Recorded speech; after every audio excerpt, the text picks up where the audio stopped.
تدبر قرآن امین احسن اصلاحی سورہ انعام آیات 1 تا 11۔ اعوذ باللہ من الشیطان الرجیم، بسم اللہ الرحمن الرحیم۔ الحمد للہ الذی خلق السماوات والارض وجعل الظلمات والنور ثم الذین کفروا بربہم یعدلون۔ هو الذی خلقکم من طین ثم قضى اجلا واجل مسمى عنده ثم انتم تمترون۔ وهو اللہ فی السماوات وفی الارض یعلم سرکم وجہرکم ویعلم ما تکسبون۔ وما تأتیہم من آیۃ من آیات ربہم الا کانوا عنہا معرضین۔ فقد کذبوا بالحق لما جاءہم فسوف یأتیہم انباء ما کانوا بہ یستہزئون۔ الم یروا کم اہلکنا من قبلہم من قرن مکناہم فی الارض ما لم نمکن لکم وارسلنا السماء علیہم مدرارا وجعلنا الانہار تجری من تحتہم فاہلکناہم بذنوبہم وانشأنا من بعدہم قرنا آخرین۔ ولو نزلنا علیک کتابا فی قرطاس فلمسوہ بأیدیہم لقال الذین کفروا ان ھذا الا سحر مبین۔ وقالوا لولا انزل علیہ ملک ولو انزلنا ملکا لقضی الامر ثم لا ینظرون۔ ولو جعلناہ ملکا لجعلناہ رجلا وللبسنا علیہم ما یلبسون۔ وَلَقَدِ اسْتُهْزِئَ بِرُسُلٍ مِّن قَبْلِكَ فَحَاقَ بِالَّذِينَ سَخِرُوا مِنْهُم مَّا كَانُوا بِهِ يَسْتَهْزِئُونَ۔ قُلْ سِيرُوا فِي الْأَرْضِ ثُمَّ انظُرُوا كَيْفَ كَانَ عَاقِبَةُ الْمُكَذِّبِينَ۔ ترجمہ: شکر کا سزاوار اللہ ہے جس نے پیدا کیا آسمانوں اور زمین کو اور بنایا تاریکیوں اور نور کو۔ پھر تعجب ہے کہ جن لوگوں نے کفر کیا وہ اپنے رب کے ہمسر ٹھہراتے ہیں۔ وہی ہے جس نے تمہیں مٹی سے پیدا کیا، پھر ایک مدت ٹھہرائی اور مدت مقررہ اسی کے علم میں ہے۔ پھر تعجب ہے کہ تم کج بحثیں کرتے ہو، اور وہی اللہ آسمانوں میں بھی ہے اور وہی اللہ زمین میں بھی۔ وہ تمہارے خفیہ اور اعلانیہ کو جانتا ہے، اور جو کمائی تم کر رہے ہو اسے بھی جانتا ہے۔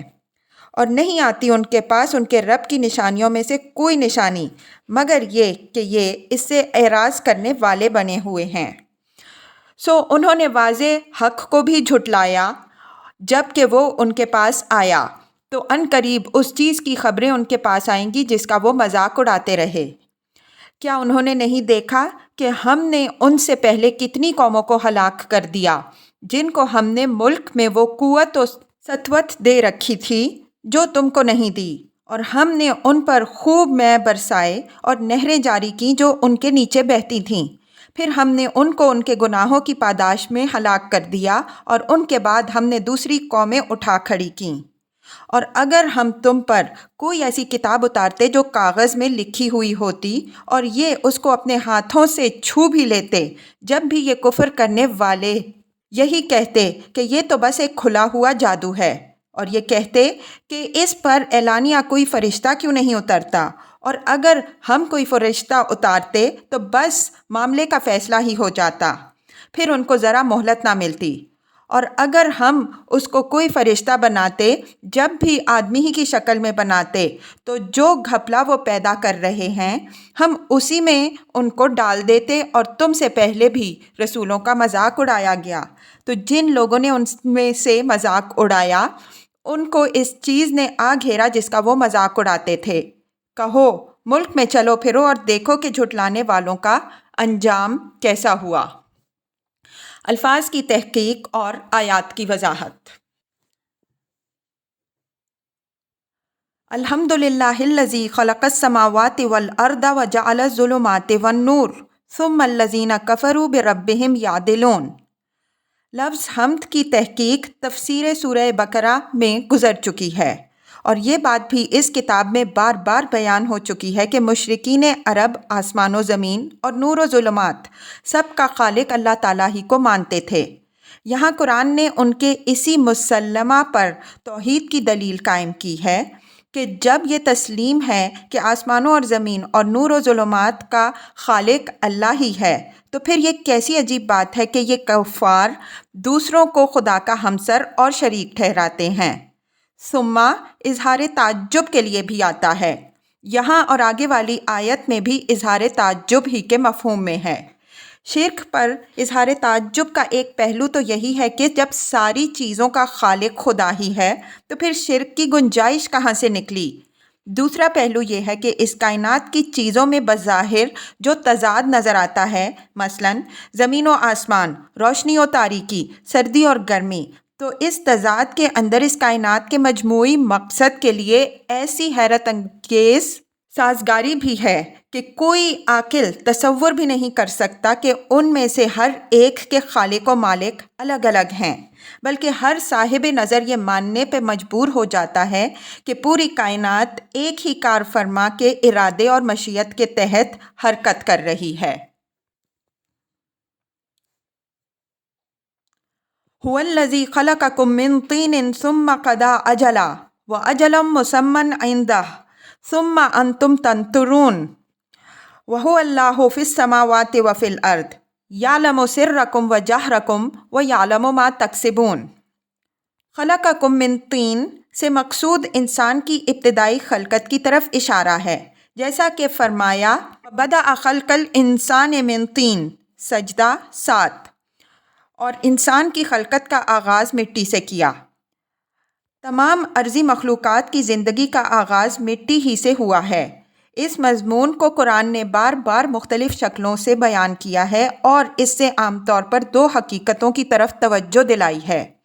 ایک تو انسان کی بے حقیقتی کی طرف کہ مٹی سے پیدا ہونے والی مخلوق کو اپنی ہستی پر زیادہ مغرور نہیں ہونا چاہیے۔ دوسرے مرنے کے بعد دوبارہ پیدا کیے جانے پر کہ جب انسان کو خدا نے مٹی سے پیدا کیا اور اس پیدا کرنے میں اس کو کوئی دشواری پیش نہیں آئی، تو اب دوبارہ اس کے پیدا کرنے سے وہ کیوں عاجز رہے گا؟ یہاں اسی دوسری حقیقت کو واضح کرنے کے لیے اس کا ذکر ہوا ہے۔ دوسری جگہ فرمایا وَإِن تَعْجَبْ فَعَجَبٌ قَوْلُهُمْ أَإِذَا كُنَّا تُرَابًا أَإِنَّا لَفِي خَلْقٍ جَدِيدٍ، سورہ رعد 5۔ اور اگر تم تعجب کرنا چاہو تو نہایت ہی عجیب ہے ان کی یہ بات کہ جب ہم مٹی ہو جائیں گے تو کیا دوبارہ نئی خلقت میں آئیں گے؟ کما بدأنا اول خلق نعیدہ وعدا علینا انا کنا فاعلین، انبیاء 104۔ جس طرح ہم نے مٹی سے پہلی بار بنایا اسی طرح مٹی ہو جانے کے بعد دوبارہ اس کو پیدا کر دیں گے، یہ ہمارے ذمے وعدہ ہے، یہ ہم کر کے رہیں گے۔ وَهُوَ الَّذِي يَبْدَأُ الْخَلْقَ ثُمَّ يُعِيدُهُ وَهُوَ أَهْوَنُ عَلَيْهِ، روم 27۔ اور وہی ہے جو خلق کا آغاز کرتا ہے پھر وہ اس کا اعادہ کرے گا اور یہ اعادہ اس کے لیے سہل ہے۔ ثُمَّ قَضَى أَجَلًا، اجلاً کے معنی مدت مقررہ کے ہیں۔ اجل یا اجل مسمى کا لفظ فرد یا اقوام کے تعلق سے مختلف معنوں میں استعمال ہوا ہے۔ ایک تو اس مدت حیات کے لیے جو ہر فرد کو تقدیر کی طرف سے ملی ہے، دوسرے اس روز بعث کے لیے استعمال ہوا ہے جو خلق کے اٹھائے جانے کے لیے اللہ تعالیٰ کی طرف سے مقرر ہے، تیسرے اس مقررہ پیمانے کے لیے استعمال ہوا ہے جو کسی قوم کی ہلاکت کے لیے مقرر ہے۔ پہلے معنی کے لیے نظیر آیت زیر بحث میں بھی ہے، اور اسی صورت کی آیت 60 میں بھی فرمایا ہے وَهُوَ الَّذِي يَتَوَفَّاكُم بِاللَّيْلِ وَيَعْلَمُ مَا جَرَحْتُم بِالنَّهَارِ ثُمَّ يَبْعَثُكُم فِيهِ لِيُقْضَىٰ أَجَلٌ مُّسَمًّى ثُمَّ إِلَيْهِ مَرْجِعُكُمْ ثُمَّ يُنَبِّئُكُم بِمَا كُنتُمْ تَعْمَلُونَ۔ اس میں اجل کا ذکر 2 مرتبہ ہے۔ ایک اجل تو ظاہر ہے کہ وہی ہے جو ہر فرد کی مدت حیات کے طور پر مقرر ہے، اور دوسری اجل جس کے ساتھ مسمى کی صفت لگی ہوئی ہے، قرینہ دلیل ہے کہ اس سے وہ مدت مقررہ مراد ہے جو خلق کے اٹھائے جانے کے لیے مقرر ہے۔ تیسرے معنی کے لیے نظیر آیت لِكُلِّ أُمَّةٍ أَجَلٌ فَإِذَا جَاءَ أَجَلُهُمْ لَا يَسْتَأْخِرُونَ سَاعَةً وَلَا يَسْتَقْدِمُونَ، اعراف 34۔ اور اس مضمون کی دوسری آیات میں ہے اس اجل سے جیسا کہ ہم نے اشارہ کیا وہ مقررہ پیمانہ مراد ہے جو کسی قوم کے اخلاقی زوال کی اس آخری حد کی خبر دیتا ہے جب قانون الہی اس کو تباہ کر دیتا ہے۔ یہ پیمانہ افراد کی مدت حیات کی طرح نہیں ہے کہ کوئی نیک ہو یا بد، جو مدت حیات اس کے لیے مقرر ہے اس کے ختم ہو جانے کے بعد وہ لازماً مر جاتا ہے، بلکہ یہ اخلاقی قوانین کے تابع ہے۔ جب تک کوئی قوم اپنے ایمان و کردار کو محفوظ رکھے گی خدا اس کو قائم رکھے گا، یہاں تک کہ وہ اجل مسمى آ جائے جو اس پوری کائنات کے لیے خدا کی طرف سے مقرر ہے۔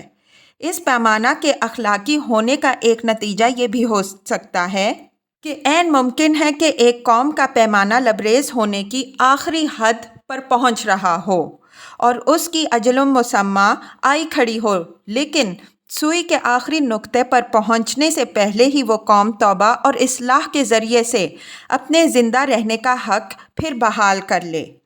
یہاں ہم اشارے پر کفایت کرتے ہیں۔ انشاءاللہ سورہ نوح کی تفسیر میں اس نقطہ پر تفصیل کے ساتھ بحث کریں گے۔ امترا مریا سے ہے جس کے معنی متھنے، مسلنے، نچوڑنے کے ہیں۔ امترا اللبنا کے معنی ہوں گے اس نے تھن سے دودھ نچوڑا۔ یہیں سے یہ لفظ اس بحث و جدال کے لیے استعمال ہوا جس میں کوئی کٹ حجتی کرنے والا مناظر اس بات میں سے بھی شک و اعتراض کا کوئی پہلو نکال ہی لے جس میں اعتراض و بحث کی کوئی گنجائش نہ ہو۔ آیت کا مطلب یہ ہے کہ وہی خدا ہے جس نے تمہیں مٹی سے پیدا کیا، اور یہ ایک ایسی حقیقت ہے جس سے تمہیں بھی انکار نہیں۔ پھر ہر ایک کے لیے اس نے زندگی کی ایک مدت ٹھہرائی۔ یہ نہیں ہے کہ جو پیدا ہوتا ہے وہ غیر فانی ہو کر پیدا ہوتا ہے۔ پھر اس میں کیا شک کی گنجائش ہے کہ جس خدا نے تمہیں مٹی سے بنایا وہ تمہیں دوبارہ اسی مٹی سے اٹھا کھڑا کرے۔ اس کے لیے اس نے ایک مدت مقرر کر رکھی ہے جس کا علم صرف اسی کو ہے۔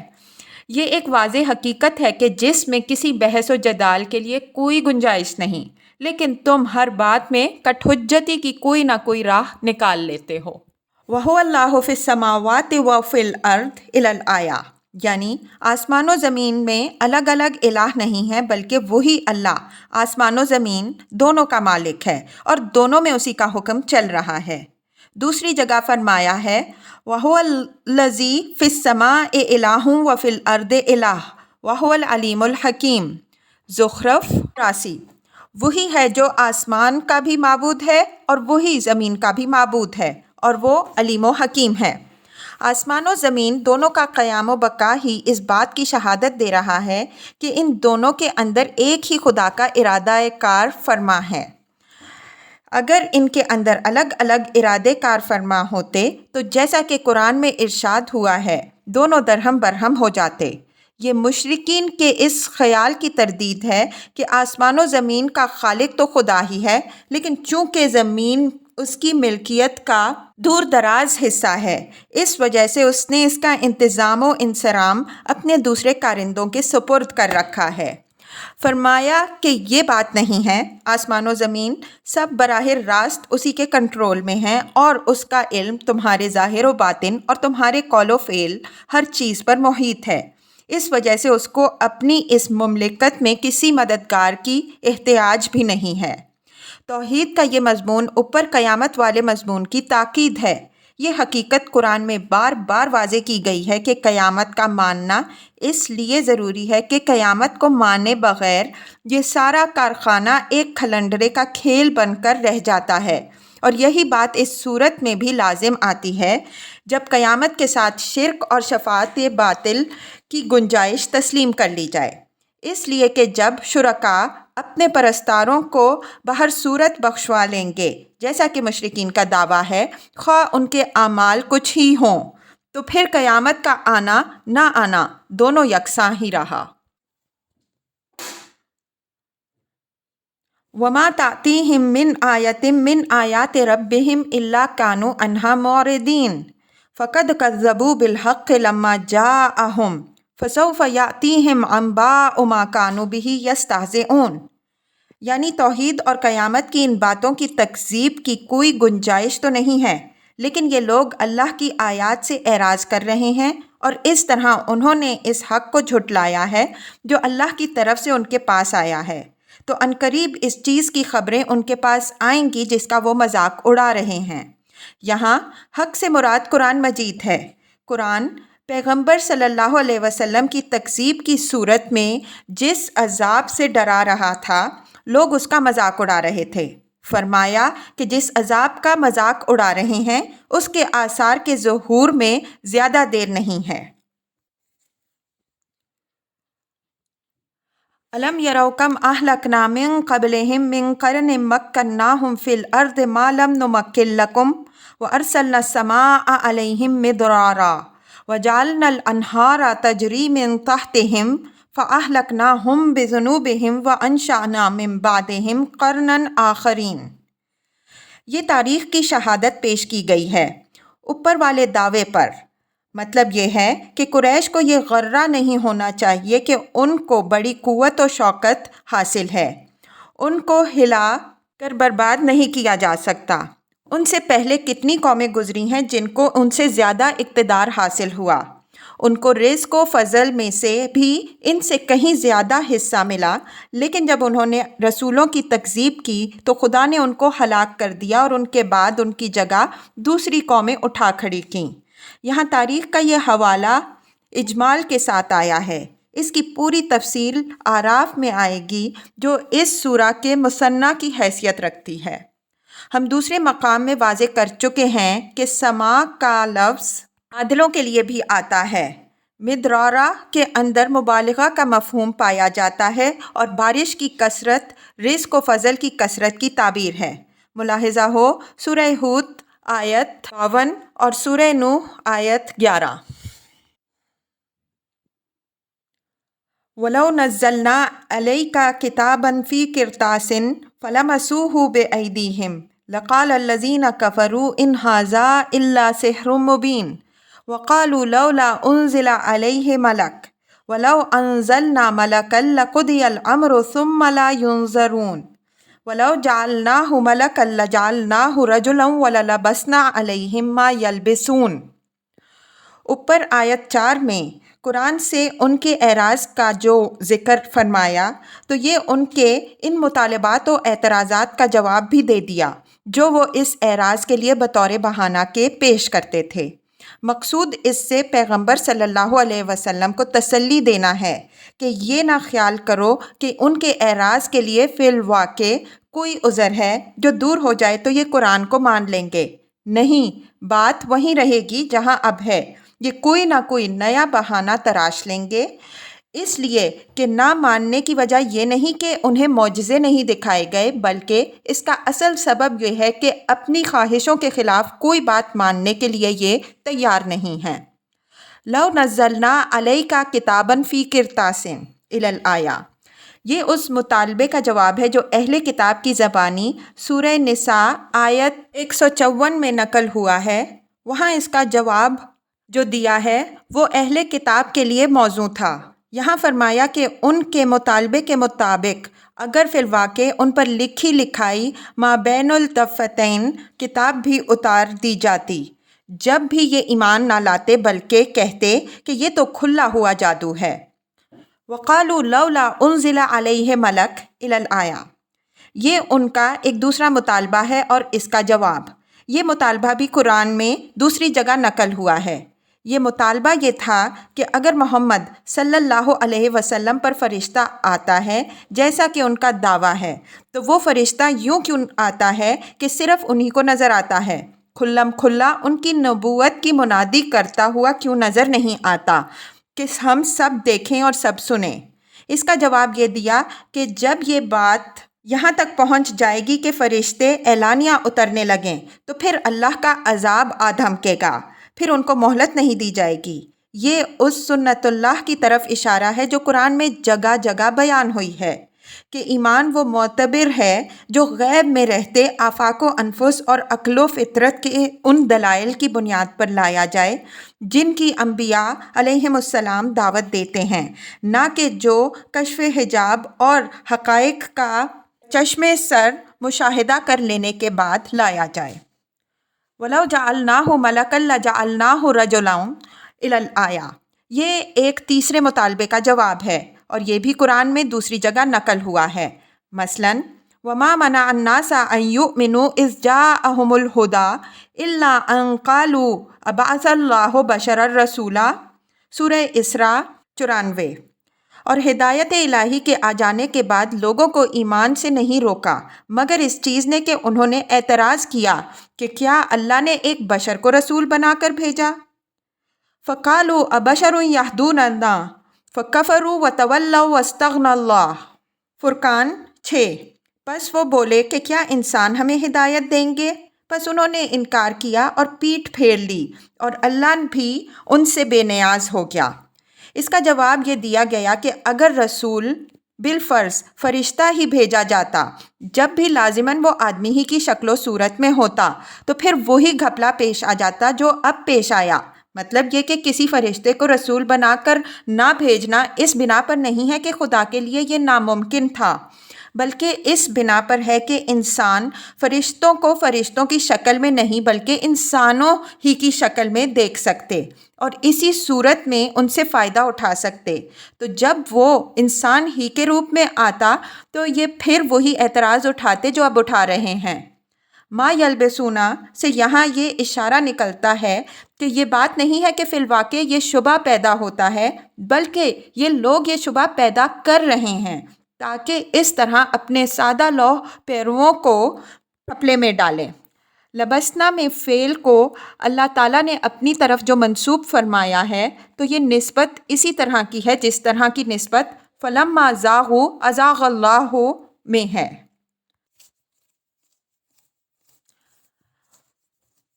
وَلَقَدِ اسْتُهْزِئَ بِرُسُلٍ مِّن قَبْلِكَ فَحَاقَ بِالَّذِينَ سَخِرُوا مِنْهُم مَّا كَانُوا بِهِ يَسْتَهْزِئُونَ قُلْ سِیرُوا فِی الْأَرْضِ ثُمَّ انظُرُوا کَیْفَ کَانَ عَاقِبَةُ الْمُکَذِّبِینَ۔ حاکہ یا ہیکو ہیکن کے معنی ہے احاطہ کر لینا، گھیر لینا اور چھا جانا۔ اوپر آیت 5 میں قریش کو یہ دھمکی جو دی ہے کہ وہ ایک امر حق کا مذاق اڑا رہے ہیں جو شدنی اور اٹل ہے، وہ عنقریب اس عذاب کے آثار دیکھ لیں گے جس کی ہنسی اڑا رہے ہیں۔ اب یہ اس امر واقعی کی ان شہادتوں اور مثالوں کی طرف اشارہ فرمایا جو خود ان کی تاریخ اور ان کے ملک کے آثار میں موجود ہیں کہ تم سے پہلے جو رسول آئے انہوں نے بھی اپنی اپنی قوموں کو عذاب الہی سے ڈرایا تو ان کا بھی اسی طرح مذاق اڑایا گیا۔ بالآخر اس عذاب نے ان کو اپنے گھیرے میں لے لیا اور وہ تباہ ہو گئیں۔ قُلْ سِیرُوا فِی الْأَرْضِ الآیا، یہ اشارہ ہے خود ملک عرب کی طرف کہ اگر اس نگاہ سے اپنے ملک کے حالات و آثار کا مشاہدہ کرو تو تمہیں اس میں رسولوں کی تکذیب کرنے والی قوموں کی تباہی کے بہت سے آثار ملیں گے۔ یہاں صرف اجمالی اشارہ ہے، بعد والی سورہ میں اس اجمال کی تفصیل آئے گی۔ وہاں قوم نوح، عاد، سمود، مدین، قوم لوط وغیرہ کی سرگزشتیں سنائی ہیں جن سے معلوم ہوتا ہے کہ ان قوموں نے بھی اپنے اپنے رسولوں کے انذار کا مذاق اڑایا اور اس عذاب کو انہوں نے محض خالی خولی دھمکی سمجھا جس کی رسول نے خبر دی۔ بالآخر وہ واقعہ کی شکل میں نمودار ہو گیا اور مذاق اڑانے والوں کا بیڑا غرق ہو گیا۔